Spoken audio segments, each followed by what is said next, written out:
Halo teman-teman, kembali lagi bersama saya Devi di Bangunan Indonesia. Kali ini saya akan membuat sebuah tutorial tentang bagaimana cara menggunakan layout di AutoCAD 2007. Sangat simpel, sederhana teman-teman ya. Di sini saya mempunyai ada beberapa gambar, yaitu denah dan tampak rumah 2 lantai. Dan di sini ada kop saya yang biasa sering saya pakai untuk penggambaran. Dan mari kita mulai tutorialnya. Pertama-tama ini layoutnya ya. Layout awalnya seperti ini. Kalau kita membuat gambar, kita hapus dulu yang lama ini. Oke, biarkan saja seperti ini. Setelah itu kita ambil yang kop tadi, kita blok, copy, Ctrl C, copy ya, Ctrl C ya, Ctrl C, copy bukan CO, bukan copy di dalam AutoCAD tapi Ctrl C. Nanti kita paste di layout. Setelah itu kita buka layoutnya, kita Ctrl V, klik. Ya, dari teman-teman juga di sini saya sering menggunakan satuan meter untuk menggambar. Jadi saya sering memakai ukuran 42. Ya, biasanya saya pakai karena ukuran kertas A3 itu 420/297. Ya, di sini saya sudah masukkan gini ya. Ini step by stepnya teman-teman. Jadi setelah sudah kita masukkan kopnya seperti ini, ikuti caranya teman-teman ya. Setelah itu kita buka layout ini, kita arahkan panahnya kursor ke layout, kita klik kanan, kita pilih Pack Setup Manager. Ya. Layout 1 ini akan kita edit ya, layout 1. Jadi kita harus pilih yang layout 1. Kita modify. Nah, di sini teman-teman perlu diperhatikan. Di sini kita pilih, saya biasanya nanti pada saat sudah terbentuk PDF, kita bisa share kepada siapapun ataupun kita bisa print dengan sudah teratur ukuran kertasnya. Jadi di sini saya memilih menggunakan DWG to PDF. Nah, setelah itu langkah kedua di Pack Setup ini, kita pilih ISO A3 yang landscape ya, 420/297. Ya. Ini di sini previewnya ukuran kertas sudah mentok ke pinggir. Jadi jika belum, ya biasanya teman-teman atur di properties, modify ya, ukuran A3, modify ya, kita atur ke semuanya 0. Karena nanti di sini kita membuat pengaturan menggunakan window. Ya, usahakan semua ini 0. Jika sudah oke ya langsung oke saja. Jadi nanti kalau sudah dibuat 0, nanti arsirannya ini jadi full ke pinggir-pinggir kertas.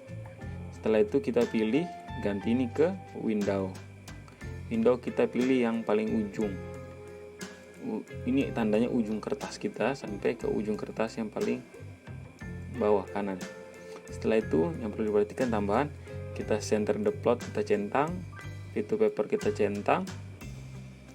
Dan di sini terserah teman-teman mau pakai apa, non atau AutoCAD atau yang lain-lain, yaitu tentang apakah dia harus mau kita buat berwarna atau hitam putih. Jika hitam putih kita pilih monokrom. Di sini saya memakai monokrom saja ya untuk tutorialnya. Jadi setelah itu kita preview. Ya, setelah itu dia akan presisi pas ujung-ujung kertas karena kita memilih windownya pas di pojok ke pojok. Setelah itu kita kembali lagi X. Setelah itu kita oke saja. Oke, kita close. Dan secara otomatis dia akan jadi seperti ini di tampilannya. Nah, setelah itu ini bisa langsung kita olah, kita pakai untuk menggambar. Jadi misalnya di sini saya mau masukkan gambar denah dan tampak, tapi saya di sini mau masukkan denah saja dulu ya sebagai contoh. Kita ketikkan MV gitu aja, MV, enter. Kita pilih luasannya. Ya, sekiranya seperti ini. Nah, teman-teman perlu perhatikan, jika garis MV ini masih warna putih begini, masih awal, itu dia layarnya masih bisa kelihatan pada saat kita ngeprint. Jadi kita harus merubahnya ke depth points. Biasanya di setiap awal gambar kita dihadapkan di layar itu pasti ada layar namanya depth points, kita pakai itu saja. Karena itu tidak akan terprint nantinya, walaupun pada saat edit atau modifikasi dia akan kelihatan. Oke, kita klik saja. Nah, ini otomatis dia tidak akan terprint nantinya karena kita sudah memilih the points. Oke, setelah itu jika kita mau mengeditnya untuk skalanya. Nah, skala itu dia menyangkut ya dengan ukuran kertas ini. Jadi jika kita mengubah skala di sini di dalam MView ini ya, kita klik double 2 kali. Jika kita mengubah skala di MView ini, dia akan skalanya pasti akan presisi jika kita rubah misalnya ke 1/100 ataupun 1/200 ya. Jadi sini saya mau mencontohkan skala 1/200. Jadi di sini kita akan rubah ya. Nah, kita tinggal pilih. Jadi di sini teman-teman, kalau untuk awalan kadang tidak ada menu viewports pada tabel tab menu di sini. Kita tinggal tambahkan saja. Teman-teman ke pojok kanan atas ini, bar atas ini yang area kosong, kita pilih klik kanan, kita pilih arcade, kita centang yang viewports ya, otomatis akan muncul. Kita terserah kita mau pindahkan mana. Sini saya taruh saja di atas ini. Oke. Nah, setelah itu tinggal kita atur skalanya di sini. Di sini 1/100, kita klik ya, klik double. Setiap kita mau masukkan skala, kita klik double, baru kita pilih skalanya di sini. 1/100 di sini 1/1. Gitu ya. Ya, ini sudah 1/100. Kita tidak boleh scroll lagi, tapi kita klik di luar double 2 kali, baru kita bisa scroll. Oke. Kita rubah ini bisa sampai sesuai dengan gambar kita. Kita rubah ya. Seperti ini. Teman-teman mau dekatkan juga nggak apa-apa jika tidak membingungkan, atau dihitamkan juga pun bisa jika tidak mau itu kelihatan ya. Kita hitamkan garis depth points-nya jadi hilang waktu kita editing untuk pemberian dimension ataupun keterangan-keterangan, dia tidak akan mengganggu. Tapi di sini saya buat saja yang agak terang biar saya lebih nyamannya seperti ini ya. Setelah itu kita berikan ukuran-ukuran. Saya berikan contoh DLI. Kalau saya bisa DF karena saya memakai shortcut. Oke, kita tinggal berikan ukuran. Ya. Begitu seterusnya. Kita berikan ukuran.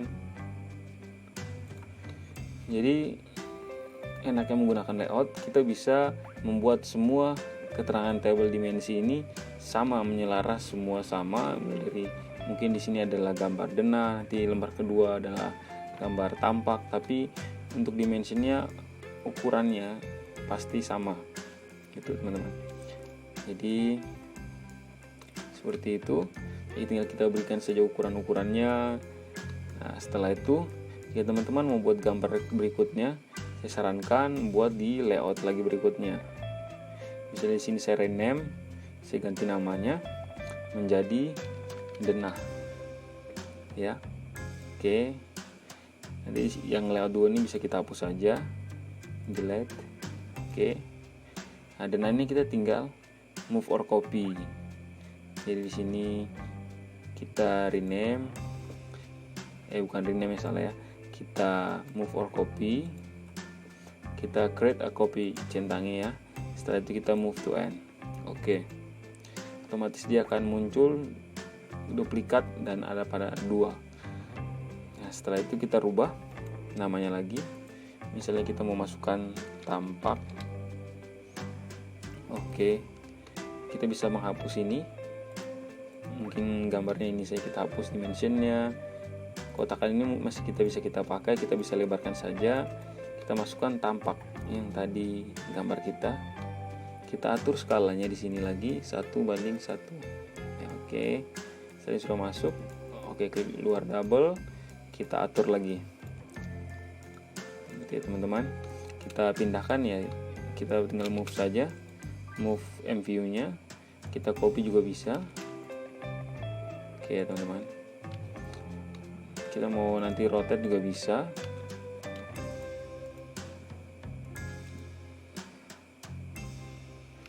Tapi ya copy saja. Setelah itu kita geser juga untuk tampak belakangnya, gitu teman-teman. Itu sudah sesuai skalanya, tinggal kita berikan keterangan. Kita buat keterangannya masing-masing. Ya, seperti itu. Jadi denah dan tapak kita ini sudah. Ini juga kita buat satunya lagi, kita copy lagi ke samping untuk denah lantai 2-nya. Kita geser ya. Usahakan tidak boleh terscroll ya, karena dia akan bisa merubah skalanya. Jika masih terscroll, nanti kita tinggal rubah lagi di sini. Tetap buat ke 1:1. Kita berikan semua dimensinya, kita berikan semuanya ya. Apa-apa aja yang perlu untuk menambah, dapat menambahnya di sini seperti keterangan potongan. Ya begitu teman-teman mudahnya. Unggulannya menggunakan layout ini, kita bisa mengatur skala sesuai keinginan kita pada bagian satu lembar. Misalnya tampak ini kita ingin perjelas, menekankan pada bagian kusen jendela ini contohnya. Kita tinggal copy saja sini, kita proporsionalkan ukuran untuk jendelanya nanti. Misalnya kita membuat skala berapa banding berapa. Misalnya kita klik double dalam 2 kali, kita pilih yang 2:1. Itu tandanya 1:50 ya. Kita klik lagi luar. Saat itu kita bisa perdekat untuk fokus pada kusennya saja ya.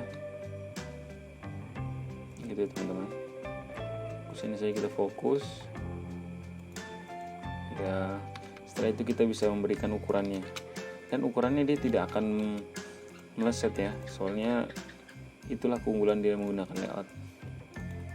Dia tidak akan menjadi besar ukurannya ataupun over, karena di sini sudah pasti. 184 kita lihat tingginya ya. Kita ukur yang di sini juga, yang sudah ada di sini kita ukur lagi. Yang dengan skala 1:100 yang kita buat tadi, jangan tetap sama 1:184. Di sini pun sama 184. Itulah keunggulannya menggunakan layout. Dan ya setelah itu usahakan teman-teman untuk membuat tampak denah semuanya dalam bentuk per layout ini, denah, tampak, potongan gitu ya. Dan keunggulannya pada saat kita pengeprintan PDF, kita tinggal ketikkan publish. Misalnya kita publish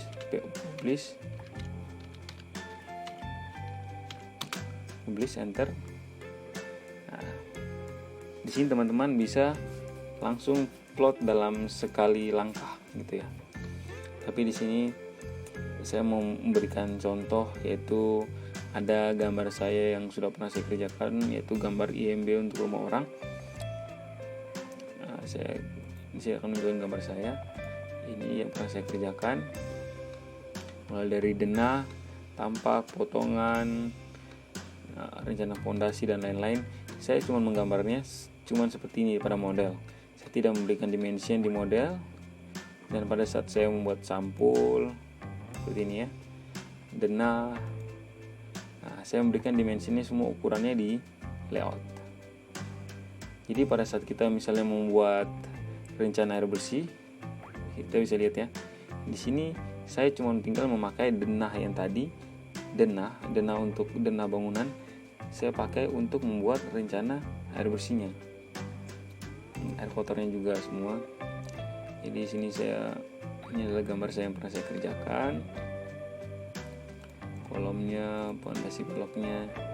Keunggulannya pada saat kita ngeprint, misalnya kita publish ya, kita ngeprint nggak perlu print ulang-ulang ya.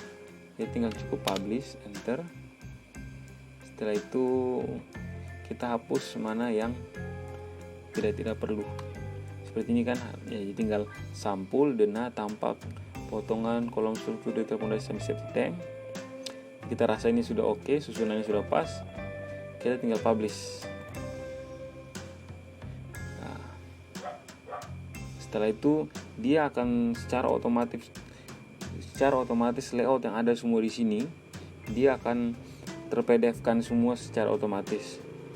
Jadi nanti kita tunggu saja sampai proses ini publish job in progress ini selesai, maka semua gambar-gambar yang ada di sini dia akan menjadi PDF dalam satu kali klik yang saya buat tadi di publish. Jadi itu cara mudahnya teman-teman. Ya sekiranya dapat membantu. Jika ada pertanyaan bisa dipersilahkan di kolom komentar.